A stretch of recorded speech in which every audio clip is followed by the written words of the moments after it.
అత్తలు కూడా ఎట్లా అయిపోయారంటే తల్లిని పూజించే రోజుల నుంచి తల్లి అంటే సిరాకపడే రోజులకి వచ్చేసిన పరిస్థితులు వచ్చేసింది.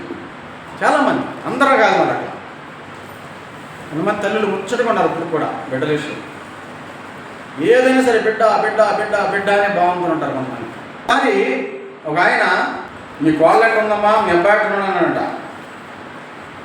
వాడే ఎదవా, ఎప్పుడు పెళ్ళం మాట పెళ్ళం కట్టేసిందిగా. ఆ ఎదవ నా మాట ఎనడు. ఇప్పుడు ఎవరినే? కొడుకుని, కోళ్ళ మీద సాకులు. సర్లే వాళ్ళ కథ ఏమన్నా, మీ కూతురు ఎట్ట ఉందమ్మా అన్నాడంట. కూతురు అంటే నా కూతురికి ఏంటి, వాళ్ళ మూడి సుట్టేసుకుంది. అంతా నా కూతురు ఏది చెబితే ఇదే, నా కూతురుదే పెత్తనం అంతా, నా కూతురు చాలా హ్యాపీగా ఉంది. ఇట్లాంటి వాళ్ళు ఏం చేయాలి అంటే, కొడుకేమో భార్య మాటింటే చుట్టేసుకుందిగా, తల్లి హోరం చేసేసిందిగా, అదిగా ఇదిగా అట్లాంటిదిగా ఇట్లాంటిదిగా. మొగుడు ఏం చేసింది, అదుపులో పెట్టేసుకుంది. నా కూతురికి అసలు పెత్తనమంతా నా కూతురు తెలియదు, నమ్ముతారా లేదా? నా కూతురు ఏం చెబితే అది చేయాల్సిందే వాడు మా అల్లుడు. అంటే మీ కూతురేమో అక్కడ జమీందారులాగా పెత్తనం చేసి చుట్టేసుకుని బతకాలా? చూడండి, ఏమన్నా న్యాయం ఉందా?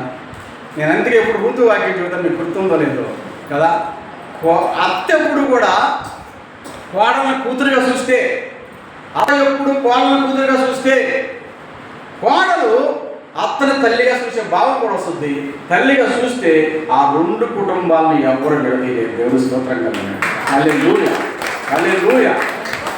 కొంతమంది కొడుకులు ఒకవేళ తాగి తందనాలు ఆడేవాళ్ళు ఉన్నా కూడా కొంతమంది అత్తలు ఎట్లా ఉంటారో తెలుసా? అమ్మ నేను తల్లి దాన్ని వాడు చచ్చుడు అట్లా చేస్తానంటే అని చెప్పి తిట్టి కూడా కడుపులో పెట్టుకునే వాళ్ళు ఉన్నారు తెలుసా వాళ్ళని. ఒకవేళ అల్లుడు మంచివాడై ఉంటే, కూతురే గయ్యాడై ఉంటే కూడా కొంతమంది ఏమంటారు తెలుసా? నువ్వు సరిగ్గా ఉండు, అల్లుడు చాలా మంచివాడు అని చెప్పేవాళ్ళు కూడా కూతుర్ని తిట్టేవాళ్ళు కూడా.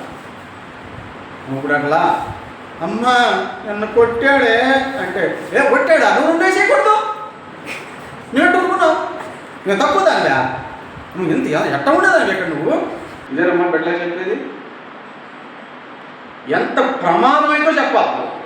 అంటే వాళ్ళ ప్రాణం మీదకి వస్తేనో, లేకపోతే జీవితం సరి లేకపోతేనో, ఇక ఆ బతుకు చక్కగా అయిపోతేనో అప్పుడు చెప్పాలి. కానీ అమ్మా ఇట్లా అన్నాడు అనగానే వేసేసి వచ్చాయి అంతే అనే పరిస్థితుల్లో ఈ రోజున ఎక్కడ చూసినా అసలు ఈ కేసు, ఎక్కడ చూసి ఇవే సమస్య, ముఖ్యంగా ఈ చిన్నపిల్లల విషయంలో ఎక్కువ జరుగుతున్నాయి.